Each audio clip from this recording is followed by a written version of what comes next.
Hi friends, मैं उपेंद्र कुमार पांडे। आप देख रहे हैं पंडित उपेंद्र स्टडी क्लासेस में। गैस में जैसा कि आप लोग को ऑटोमोबाइल इंजीनियरिंग की चैप्टर 7 के कुछ टॉपिक आपको नेक्स्ट क्लासेस मैंने बात किया था। आज का टॉपिक होने वाला है उत्सर्जन मानक, यानी कहने का मतलब है जो भारत सरकार द्वारा निर्धारित उत्सर्जन मानक होता है वो क्या होता है, यानी उत्सर्जन मानक हमारा क्या होता है। इन सभी टॉपिक के बारे में पूर्ण रूप से डिस्कशन करने वाले हैं। तो यहाँ पे वीडियो काफ़ी हेल्पफुल होने वाली है। वीडियो लास्ट तक देखना है, तभी आप लोग को समझ में आएगा। चलिए मैं बात करें, जैसा कि आप स्क्रीन के माध्यम से देख पा रहे हैं, भारत सरकार द्वारा निर्धारित उत्सर्जन मानक क्या होता है। और आज आप लोग को एक चीज़ और डिस्कशन कर दूं कि ये ऑटोमोबाइल इंजीनियरिंग का लास्ट टॉपिक है, ठीक है। मतलब कहने का मतलब है 1 से लेकर 7 चैप्टर तक आपका कंप्लीट हो गया ऑटोमोबाइल इंजीनियरिंग। बच रहा है आपका केवल आईएमईडी में केवल एक चैप्टर है, ठीक है। वो भी मैं जल्द से जल्द 2 या 3 दिन में समाप्त कर दूंगा और साथ में आप लोग को इंपॉर्टेंट क्वेश्चन भी प्रोवाइड कर रहे हैं, ठीक है। बात किया जाए जैसे कि आप लोग को नोट्स वगैरह के बारे में, तो नोट्स वगैरह के बारे में मैंने कई बार सारे रिपीट कर चुका हूँ।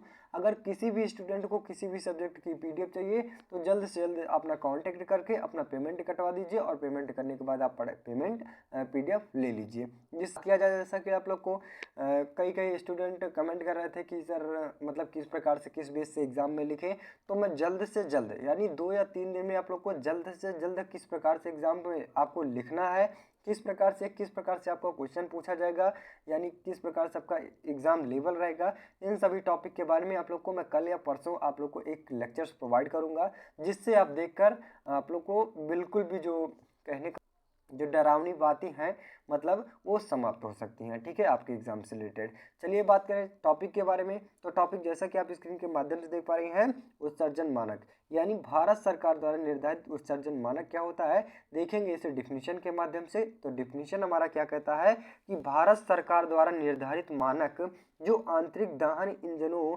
वायु प्रदूषकों की मात्रा को निर्दिष्ट करती है जिनमें वाहन भी शामिल हो सकते हैं। मीन्स कहने का मतलब है ये हमारा क्या है कि जब हम कई सारे ऑटोमोबाइल, आजकल क्या होता है ज़्यादा से ज़्यादा ऑटोमोबाइल का यूज़ किया जा रहा है, तो उसमें जो इमिशन होता है मतलब कहने का मतलब एग्जॉस्ट गैसेस होती हैं।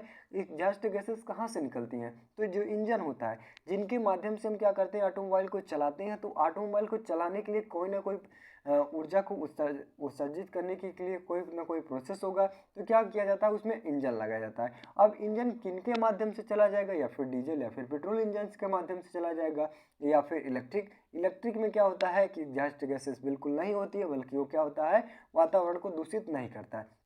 बल्कि क्या होता है इसमें जैसे कि डीजल आ गया या फिर पेट्रोल हो गया या फिर कोयला हो गया, तो इनमें क्या होता है कि ऐसा क्या होता है कि जब पहले हम क्या करते हैं उसमें ऊर्जा का उत्सर्जन हो जाता है, मतलब क्या किया जाता है ऊर्जा को प्रकट करके क्या होता है ऑटोमोबाइल को चलाया जाता है। अब चलाने के बाद उसमें कुछ ना कुछ वेस्ट गैसेस बनेगी, यानी एग्जॉस्ट गैसों के नाम से जानती हैं। तो क्या होता है कि उनको क्या होता है किनके माध्यम से छोड़ा जाता है, तो उससे एक सैलेंसर होता है, ठीक है, मतलब सैलेंसर लगाया जाता है, सैलेंसर के माध्यम से छोड़ा जाता है। अब क्या होता है कि धीरे धीरे जब क्या होता है आपका इंजन धीरे धीरे क्या होता है खराब होने लगता है। खराब होने की वजह से क्या होता है जो एग्जॉस्ट गैसेस होती हैं बहुत अत्यधिक बढ़ जाती हैं। अत्यधिक बढ़ने की वजह से कोई क्या कहने मतलब क्या हो गया, उसका एक स्टैंडर्ड बनाया गया कि अगर आपका इस लेवल तक अगर आपका ज़्यादा से ज़्यादा एग्जॉस्ट गैसेस निकल रही हैं तो उस इंजन को बदला दिया जाए, या फिर कहने का मतलब है जो भी उसमें प्रॉब्लम है, जो भी उसमें दिक्कतें हैं, उनको क्या किया जाए निदान किया जाए, मतलब सही करवा लिया जाए, जिससे जो एग्जॉस्ट गैसेस हैं ज़्यादा निकल रही हैं वो कम हो जाए, ठीक है। और जब क्या होता है एग्जॉस्ट गैसेस हमारी कम निकलेगी तो वातावरण को दूषित नहीं होगा। तो यही सब क्या होता है एक स्टैंडर्ड बना दिया गया भारत सरकार द्वारा। अगर आप इसकी लिमिट से क्रॉस होते हैं तो आप लोग को कुछ ना कुछ जुर्माना और कुछ ना कुछ ईयर तक जेल भी दे सकते हैं। कौन दे सकता है, तो भारत सरकार दे सकता है। तो वही बताया गया।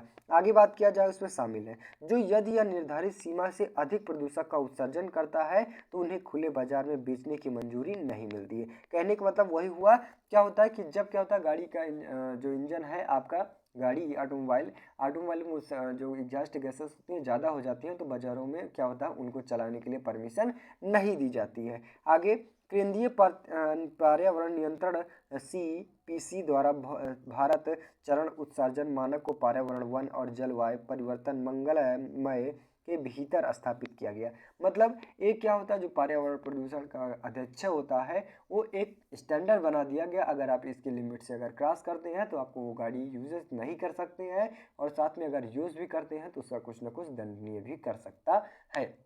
वही प्रोसेस बताया गया। आगे बात किया जाए तो भारत में 1991 में पेट्रोल और 92 में डीजल वाहनों के लिए उत्सर्जन मानदंड शुरू किया गया। मतलब इसका जो कब पारित किया गया, तो 1991 में किस इंजन का प्रयोग किया गया, पहले पेट्रोल इंजन का, फिर उसके बाद 92 में डीजल इंजन, मतलब दोनों इंजनों का प्रयोग करने लगा।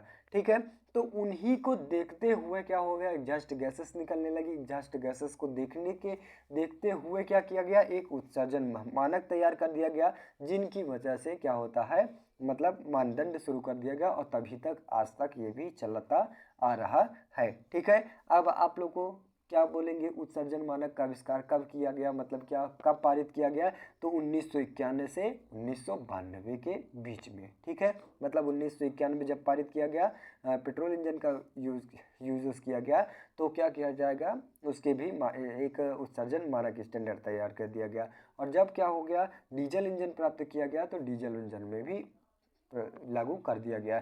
तब से ये प्रोसेस ऐसे से चलता आ रहा है। ठीक है, आगे बात किया जाए, 2000 के बाद भारत में 4 पहिया वाहनों के लिए भारत स्टेज एमिशन स्टैंडर्ड नाम के तहत ब्यूरो मानदंड का पालन किया गया, और अक्टूबर 2010 से भारत भर में भारत के चरण थर्ड मानदंड लागू किया गया, और कुछ शहरों में भारत चौथे मानक अप्रैल 2010 से लागू है। मीन्स कहने का मतलब है, इसको पूरे विश्व में, पूरे भारत में कब लागू किया गया, तो 2010 में इसे पारित कर लिया गया था। किसमें, 2010 में पूरे में लागू कर दिया गया। और यहाँ पे 1992 में कुछ ही जगहों पर क्या किया गया, मानदंड लागू था। बल्कि क्या होगा, जब इससे क्या होता है कि धीरे धीरे ज़्यादा बढ़ने लगा, ज़्यादा ऑटोमोबाइल का यूजेस कर लिया गया, तो कुल पारित कर दिया गया किसमें, 2010 से। ठीक है, आई होप कि यहाँ पे आप लोग को इसके बारे में पूर्ण रूप से जानकारी मिल गई होगी। तो बस गाइस, आज के लिए इतना ही। वीडियो अच्छी लगी हो, चैनल पर नए हो, चैनल को सब्सक्राइब कीजिए, ज़्यादा से ज़्यादा शेयर करने की कोशिश कीजिए। मिलते हैं नेक्स्ट वीडियो में, तब तक के लिए जय हिंद।